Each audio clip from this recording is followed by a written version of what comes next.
മന്ത്രി വീണ ജോർജിന്റെ ഭർത്താവിന്റെ കെട്ടിടത്തിന് മുന്നിലെ ഓട നിർമ്മാണവുമായി ബന്ധപ്പെട്ട ആക്ഷേപങ്ങൾ പുതിയ തലത്തിലേക്ക്. കൊടുമണ്ണിയിൽ സിപിഎം ലോക്കൽ കമ്മിറ്റി ഓഫീസ് പ്രവർത്തിക്കുന്ന സ്ഥലം പുറമ്പോക്ക് ഭൂമിയിലാണെന്ന പുതിയ ആരോപണമാണ് കോൺഗ്രസ് നേതൃത്വത്തിനുള്ളത്. കോൺഗ്രസ് മണ്ഡലം കമ്മിറ്റി ഓഫീസിനെതിരെ സിപിഎം ജില്ലാ സെക്രട്ടറി സമാനമായ ആരോപണം ഉന്നയിച്ചിരുന്നു. പുറമ്പോക്ക് കയ്യേറി കെട്ടിട നിർമ്മാണം, പരിശോധനയും നടപടിയും ഉണ്ടായാലത് ഒരു ഭാഗത്തെ മാത്രം ബാധിക്കുന്നതായിരിക്കില്ലെന്ന് പുതിയ ആരോപണത്തിലൂടെ വ്യക്തമാക്കുകയാണ് കോൺഗ്രസ്. സംസ്ഥാന ആരോഗ്യ വകുപ്പ് മന്ത്രിയുടെ ഭർത്താവായിട്ടുള്ള ജോർജി ജോസഫിൻ്റെ കാണുന്ന കെട്ടിടം, SBI നിൽക്കുന്ന ആ കെട്ടിടം കൊടുമണ്ണിലെ പോലീസ് സ്റ്റേഷൻ്റെ പുറമ്പോക്ക് കയ്യേറിയാണ് പണിഞ്ഞിരിക്കുന്നത് എന്ന് പറഞ്ഞാൽ അതിനെ നിഷേധിക്കാൻ കഴിയുമോ? ഞങ്ങൾ നാളെ പരാതി കൊടുക്കാൻ പോവാണ് കളക്ടർക്ക് ഇതേ ആവശ്യം ഉന്നയിച്ചുകൊണ്ട്. ജോർജ് ജോസഫിന്റെ കെട്ടിടത്തിന് മുന്നിൽ റോഡിലേക്ക് ഇറക്കി ഓട നിർമ്മിക്കാനാണ് തുടർന്നും നീക്കമെങ്കിൽ തടയും. CPMന്റെ വാക്കുകേട്ട് മണ്ഡലം കമ്മിറ്റി ഓഫീസിന്റെ സ്ഥലം പരിശോധിക്കാമെന്ന വ്യാമോഹം ആർക്കും വേണ്ട.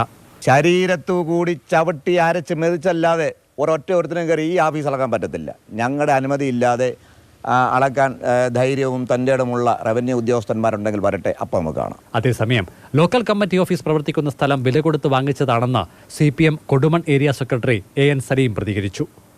മാതൃഭൂമി ന്യൂസ്, പത്തനംതിട്ട.